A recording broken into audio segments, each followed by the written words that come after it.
Chernobyl ay umalis sa lugar na ito na sakop ng radiation noong 1986. Kamakailan lamang ay isang maliit na bahagi ang muling binuksan para sa turismo noong 2011. Ang natitira ay pa rin masyadong nasasalamin at sa makatuwid ay nasa mga limitasyon. Ang Russian YouTuber na si Vlad Reznov ay nais na subukan ang mga limitasyong ito. Pupunta siya sa paggalugad ng mga kakahuyan at makahanap ng isang lumang inabandonang kubo na magiging isang hamon na 24 na oras, gumagabi. Ang mga rovang click ay napapabalitang lumabas dito ang mga pamilya na agresibong binago ng radiation. Naayaw sa mga tagalabas. At alam nilang nandito siya.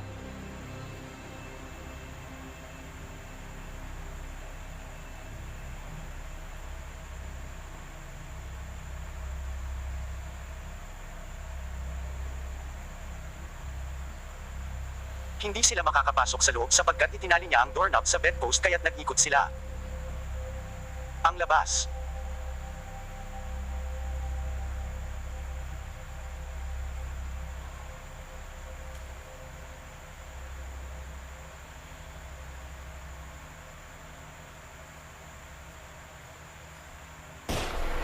Ngayon na ang kanyang pagkakataon. Binubuksan niya ang pinto habang sinusubukan nilang makapasok sa isang bintana na hindi sigurado kung doon ay higit na naghihintay para sa kanya sa loob at inaasahan na lumundag sa bawat sulok. Nasa labas ang bisikleta, kailangan niyang sumakay sa kanyang bisikleta.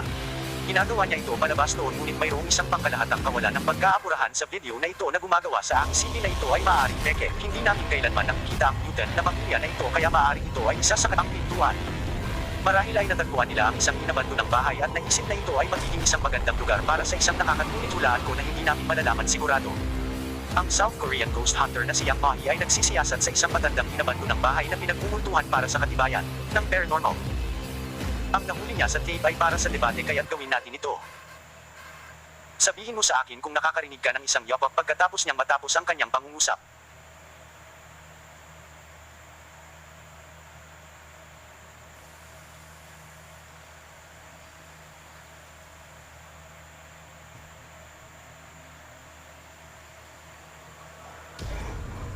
Ang lahat ng mga silid ay mukhang ganap na natanggal at wala pa ring nakuha. Ang mga drawer at stand ay nabaligtad ngunit ang mga damit at personal na item ay mananatiling higit na hindi nagalaw. Mukhang ang gawain ng aktibidad ng poltergeist sa akin hindi mga magnanakaw. Isang partikular na galit na poltergeist doon. Ngunit marahil ang nakakatakot na bahagi sa lahat ay ang EVP na ito ng tinig ng isang tao na ganap na nag-overlap ang kanyang sarili kapag hinawakan niya ang sapatos ng matandang may-ari.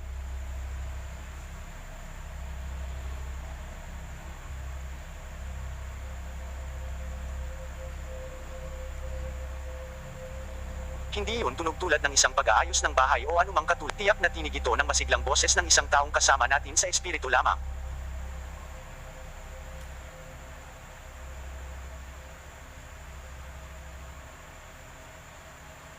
Pangwakas na pagtatasaya ang video na ito ay tungkol sa paranormal na nakukuha. Ang alima na mga ngaso na aswang na si Cubanito ay nagsisiyasat sa isang inabandonang bahay na pinagmumultuhan para sa isa sa mga nakakatakot na mga video ng 3 AM na sinuri ko sa medyo matagal. Ang bahay na pinagmumultuhan ay matagal nang iniwan sa gubat. Ang pagpasok sa loob ay medyo isang gawain dahil ang isang hindi ligtas na hagdan na gawa sa kahoy ay nawawala ang maraming mga hakbang. Nasa loob ang isang madilim at mabibigat na pakiramdam na kinakabahan silang mamulo. Ang isang nawawalang seksyon ng dingding ay nagpapakita ng isang nakatagong silid sa ilalim ng mga hakbang.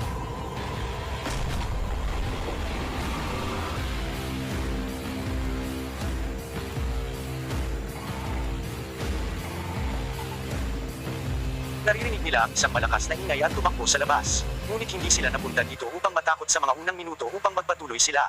Ang 3 AM paranormal na pagsisiyasat at pumasok. Sa oras na ito namamahala sila upang umakyat sa itaas at dumating sa isang pintuan na pininturahan ng solid pagtatapos ng isang mahabang.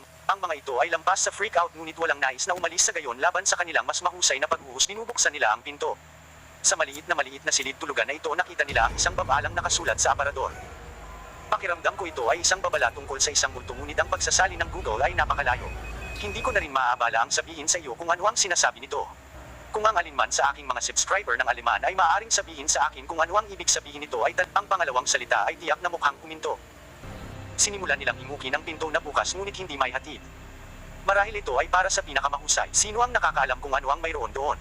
Marahil walang mabuti. May natitirang isang silid upang mag-check out sa itaas na palapag. Ang silid na ito ay tila nakikita ito ng maraming kilos sa pagdiriwang at maaari pa ring manahan ng isang tao. Nagsimula silang mag-alala tungkol sa pagkasira ng sahig at doon na maaaring magsimula talaga ito.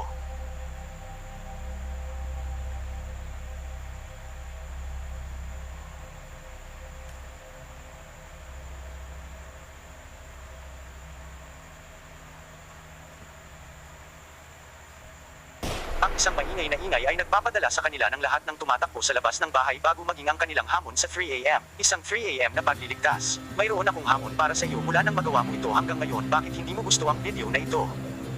At hit mag-subscribe sa susunod na 5 segundo dahil nag-upload ako ng 4 na mga bagong nakakatakot na video bawat linggo. Kung nag-usisa ka tungkol sa kung ano ang itsura ko sa totoong buhay pagkatapos pumunta sa aking Instagram at Dylan Shilanet. At itapang pinjutang sundin upang malaman. Isa. Ang isang ring doorbell camera ay nakuha ang video na ito ng isang nakakatakot na payaso na nagkukumpli sa paligid ng kapitbahayan, at mayroon itong lahat na nakakatakot.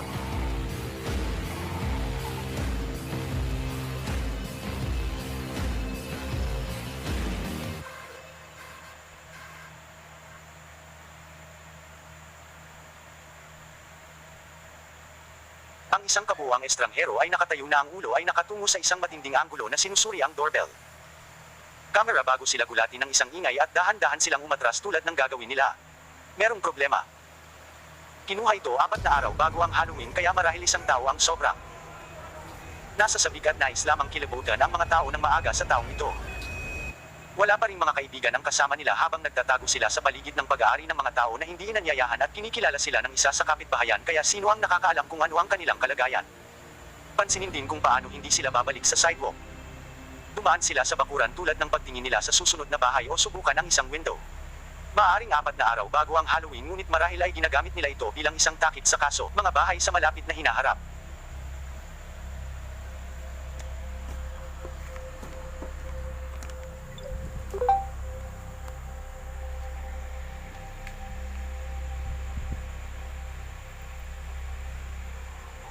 Ika-12 ng Desyembre taong 2020, nararamdaman ni Lisa na may dumaan sa kusina niya.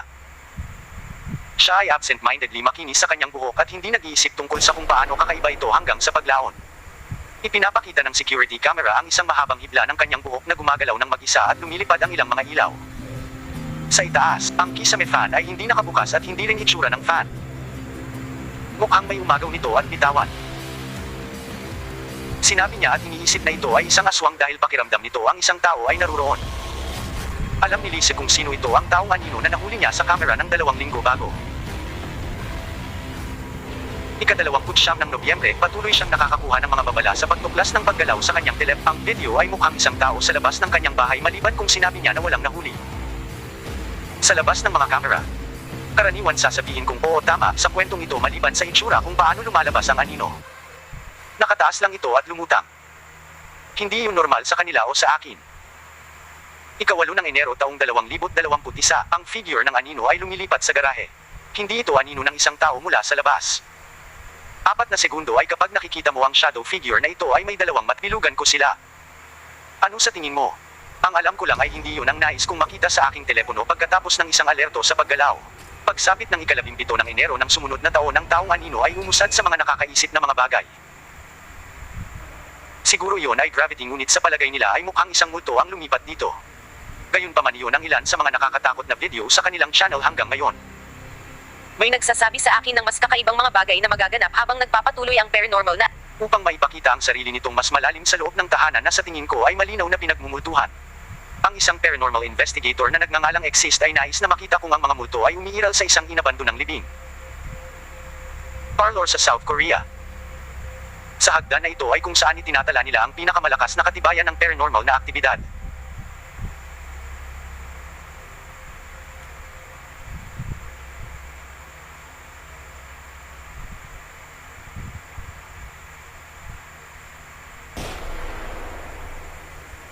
may isang bagay na nasa ilalim ng mga hakbang na ito alinsunod sa kanilang mga readout. Nahanap ng aktibidad ang Snapchat sa sulok. Parang multo sa puting damit na nakatalikod. Mahabang itim, hindi sila naglakas loob na bumaba roon at harapin siya. Sa halip ay nag-set up sila ng isang music box na cranked ang kamay sa tuktok ng mga hakbang at tingnan ko. Pupunta siya sa kanila.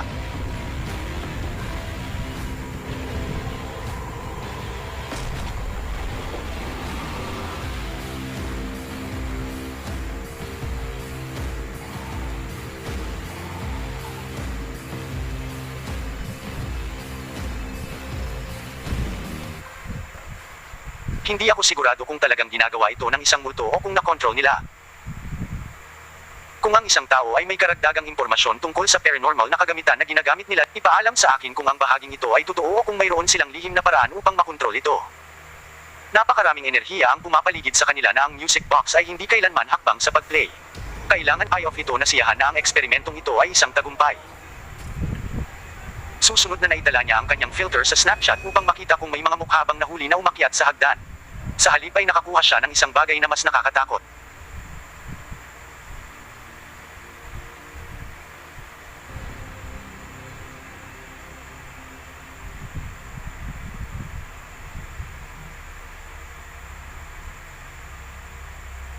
May isang bagay na dumidikit sa kanila mismo ang magbubukas ng pinto at bubuksan ito para sa kanila.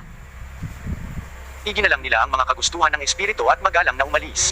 Ang Boardwalk House na itinayo noong 1876 sa Sweden ay sinasabing isa sa mga pinaka-pinagmumultuhan na lugar sa mundo. Ang gasgas na katok at hiyawan ay nagmula sa mga dingding hindi banggitin ng mga figure ng anino at mga bagay na inilipat ng isang multo. Ang mga unang ulat ng paranormal na aktibidad ay noong 1927 at nagpatuloy ito mula pa. Nais ni Dima Maslennikov na idokumento ang anuman at lahat ng paranormal na aktibidad sa kamera. Hindi ito nagtatagal.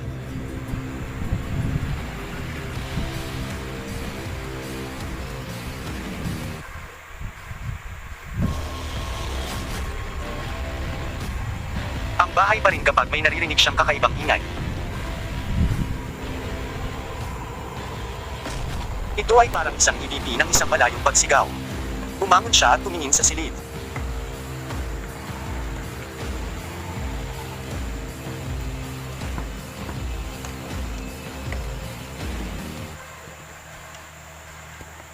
Dalawang kumatok na parehong nagmula sa pintuang ito.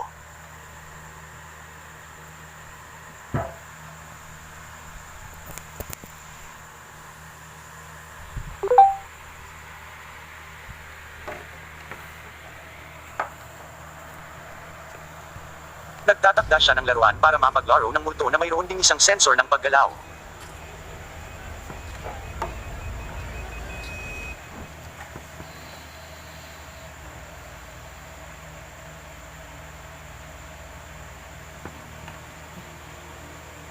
Hindi lamang nahuhulog ang detector ng paggalaw na patuloy na nananatili sa buong 3 segundo. Paglingon niya, May isang bagay sa silid na kasama niya ang isang paranormal na nilalang. walang sinuman sa silid. Ang oso ay nahuhulog ng mag-isa. Susunod na nahahanap niya ang isang kasumpa-sumpa na lumang tambo na upuan na sinasabing sentro ng marami. Paranormal na aktibidad. Kumuha siya ng isang flash polaroid at napansin ang isang malaking madilim na anino na nakabitin sa ibabaw nito ng isang anino na hindi ito mukhang tinapon ng upuan dahil nasa harap ito. Sinusubukan niyang likhain muli ang mga kondisyon ng pag-iilaw at hindi magawang lumitaw ang parehong bilog na anino. Hindi mahalaga kung gaano karaming mga larawan ang kunan niya ito, hindi kailanman malapit sa pagiging tulad ng isang ito. Mukhang ipinapahiwatig nito na ito ay isang shadow figure na nakuha sa kamera sa unang larawan. Inimbitahan ng investigator ang kanyang tapang at kinalugad ang ikalawang palapag ng Boardwalk. Bahay.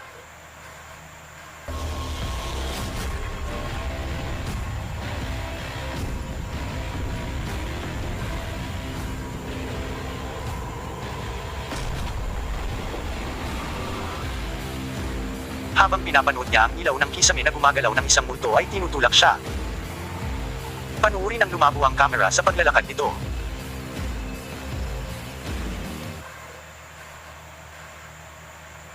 Iyon ay kapag napansin niya ang isang mabibigat na kasangkapan sa bahay ay itinulak sa harap ng isang pintuan.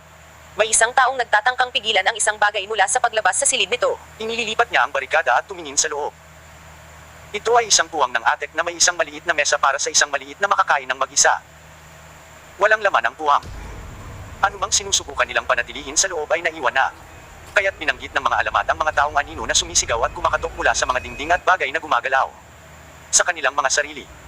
Mahirap itong paniwalaan ngunit talagang naranasan niya ang lahat ng kitikot-takot. Bagay sa isang pagbisita at lahat ng ito ay kahit papaano ay totoo. Isang inabando ng pinagmumultuhan na gusali ng apartment. Ang normal na aktibidad dito ay mahirap mahuli para sa isang tao kaya't nagtatakda siya anong nakakatakot na bagay ang nakuha sa video.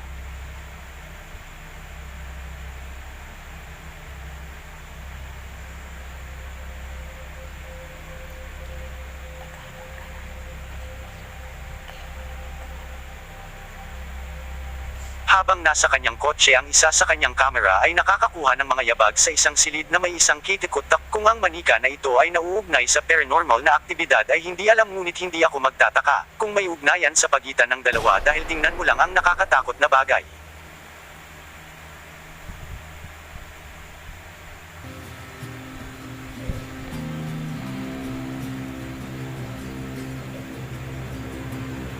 Bumalik siya sa bahay at hindi alam kung ano ang nahuli niya sa tape ay idineklarang paranormal na ito.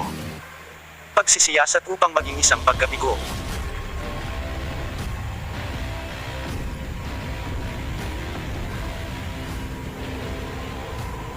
Pumunta siya sa susunod na silid upang makahanap ng isang malaking mabibigat na stand ay itinapon ng isang galit na poltergeist. Ang paningin ay bumuno sa kanya ng pangamba, ngunit hanggang ilang segundo ang lumipas ay may nakita siya sa kanyang balikat na tumatakbo sa takot.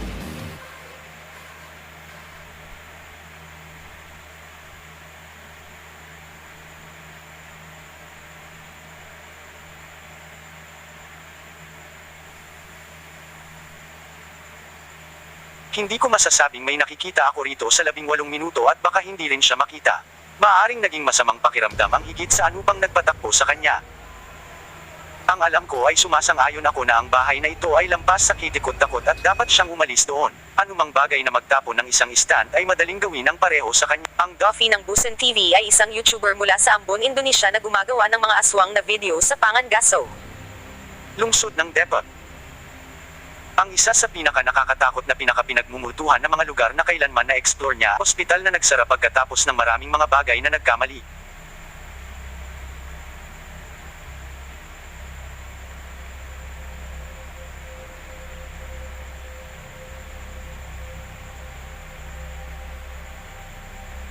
Ang isa sa mga huling pagkakamali ng ospital bago tumigil ay pinapayagan na pangalanan ang isang madre. Si Sister Nancy ay pumanaw sa sahig ng ICU.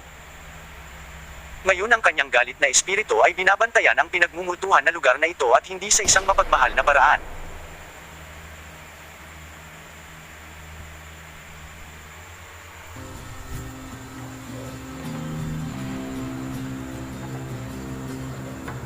Tulad ng pag-explore ni Duffy lamang ng pinakamaliit na mga pahiwatig, mga flash ng ilaw kung saan ang kanyang camera ay hindi tumuturo, halimbawa maniwala sa pagkakaroon ng anumang paranormal. Ang isang pader na nakapasok sa pintuan ay nagpapakita ng isang mas matandang pakpak na sa palagay ay maling-mali. Ang lugar na ito ay pinagmumultuhan higit sa anumang iba pang bahagi ng sigurado siya dito. Hindi nagtagal ay natagpuan niya ang silid ng ICU sa ikalawang palapag ng lugar kung saan sinabi na pinagmumultuhan ng aswang na multo. Alam niyang wala ng pagbabalik ngayon.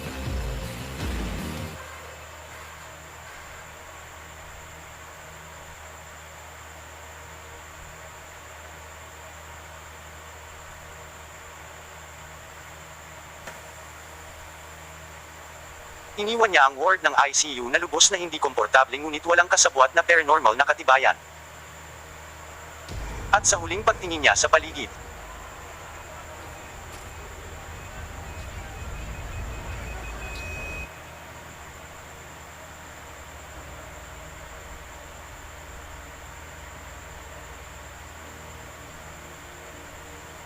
naririnig niya ang isang bagay na gumagalaw sa mga gulong sa isang silid. Ang isang hilera ng mga higaan ay nananatiling hindi nagagambala maliban sa isa na nakuha.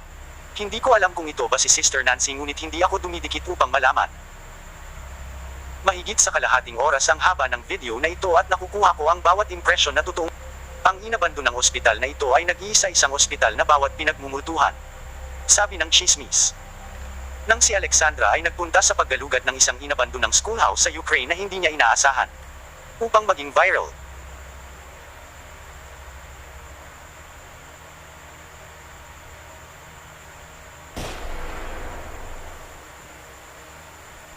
Sa unang palapag ay isang itinapon na trapuet sa labas ng isang butas sa sahig na mukhang tulad nito ay maaaring magsilbi bilang pangwakas na pahinga para sa marami.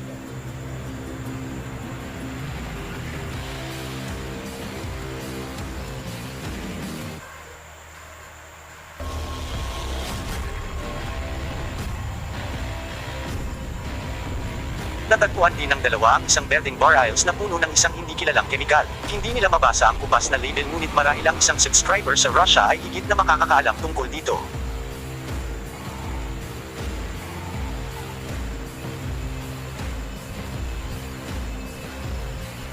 Maaari itong maging acid. Narinig kong may mga taong naglulutes ng yumao sa mga barrels na puno ng acid tulad nito.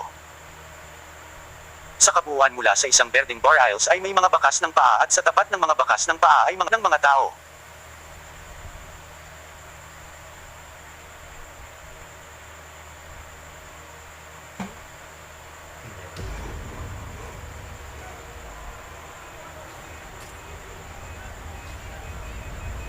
Kuminto si Alexandra sa hagdan.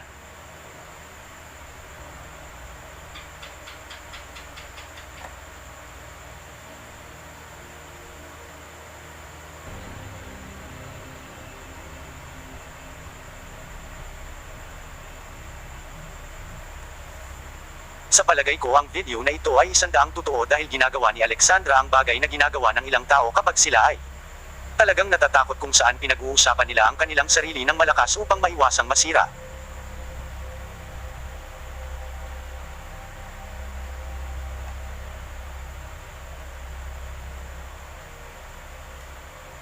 Sa nasabing iyon hindi ako sigurado na paranormal ang video na ito. Ang ingay ay maaaring isang taong mananatili dito, isang nakakatakot na tao na sigurado akong gusto mo at gusto ko. Walang kinalaman sa isang lalaki na hindi mabilang ang iba din na hinahangad na hindi nila kailanman nakita.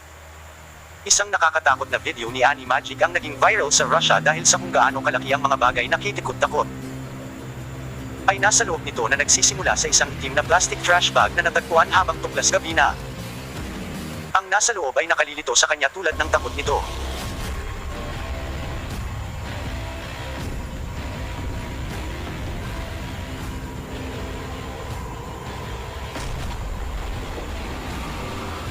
Para bang sinabi niyang tingnan, ngunit marahil nangangahulugan ito ng kakaiba sa Russian. Kaya sabihin mo sa akin kung ano talaga ang sinasabi ng sulat kamay na mensahe na tumingin siya sa tamang oras upang makita ang isang kotseng huminto at magmaneho. Kakaibang makita ang sinumang lumabas dito sa lahat pabayaan mag-isa kaya gabi na at sa gayon siya ay pumunta sa kung saan huling sasakyan. Ang damo ay basa at malamig sa ilalim ng paa at ito ay nagbabad sa kanyang sapatos. Matagal bago makarating doon at pagkatapos ay sa kanyang pagkabigo ay nahanap niya kung ano naiwan.